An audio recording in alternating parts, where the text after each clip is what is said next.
O que é a teoria do caos?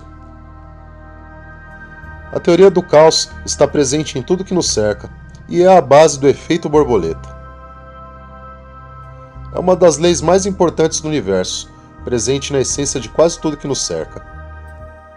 A ideia central da teoria do caos é que uma pequena mudança no início de um evento qualquer pode trazer consequências enormes e absolutamente desconhecidas no futuro. Por isso, tais eventos seriam praticamente imprevisíveis, caóticos, portanto. Parece assustador, mas é só dar uma olhada nos fenômenos mais casuais da vida para notar que essa ideia faz sentido.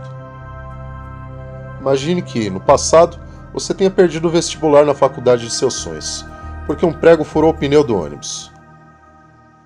Desconsolado, você entra em outra universidade. Então, as pessoas com quem você vai conviver serão outras. Seus amigos vão mudar. Os amores serão diferentes. Seus filhos e netos podem ser outros. No final, sua vida se alterou por completo. E tudo por causa do tal prego no início dessa sequência de eventos. Esse tipo de imprevisibilidade nunca foi segredo, mas a coisa ganhou ares de estudo científico sério no início da década de 60, quando o meteorologista americano Edward Lorenz descobriu que fenômenos aparentemente simples têm um comportamento tão caótico quanto a vida. Ele chegou a essa conclusão ao testar um programa de computador que simulava o movimento de massas de ar. Um dia, Lorenz teclou um dos números que alimentavam os cálculos da máquina com algumas casas decimais a menos, esperando que o resultado mudasse pouco. Mas a alteração insignificante, equivalente ao prego do nosso exemplo, transformou completamente o padrão das massas de ar. Para Lorenz, era como se o bater das asas de uma borboleta no Brasil causasse, tempos depois, um tornado no Texas. Com base nessas observações, ele formulou equações que mostravam tal efeito borboleta. Estava fundada a teoria do caos. Com o tempo, cientistas concluíram que a mesma imprevisibilidade aparecia em quase tudo, do ritmo dos batimentos cardíacos às cotações da bolsa de valores. Na década de 70, o matemático polonês Benoit Mandelbrot deu um novo impulso à teoria ao notar que as equações de Lorenz batiam com as que ele próprio havia feito quando desenvolveu os fractais, figuras geradas a partir de fórmulas que retratam matematicamente a geometria da natureza, como o relevo do solo ou as ramificações de nossas veias e artérias. A junção do experimento de Lorenz com a matemática de Mandelbrot indica que o caos parece estar na essência de tudo, moldando o universo. Lorenz e eu buscávamos a mesma verdade, escondida no meio de uma grande montanha.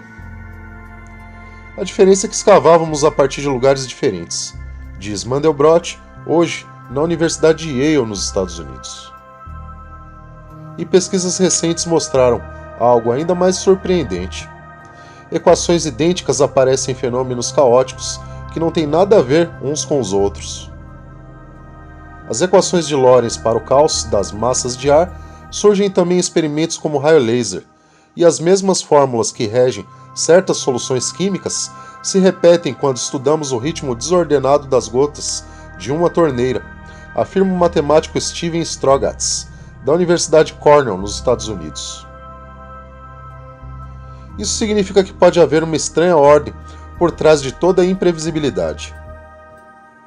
Só a continuação das escavações pode resolver o mistério. Imprevistos decisivos. A ideia central da tese é que pequenas alterações numa situação trazem efeitos incalculáveis. 1.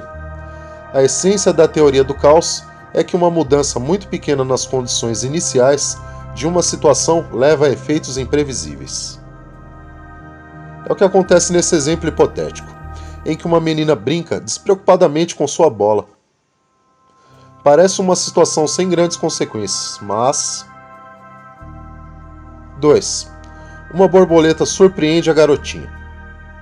Pronto, apareceu a tal pequena alteração nas condições iniciais. Com o susto, ela deixa a bola cair. 3. A bola vai rolando em direção à estrada e a menina corre atrás para recuperá-la.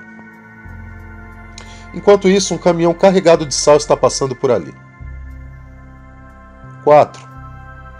Para não atropelar a menina, o motorista vira o volante subitamente.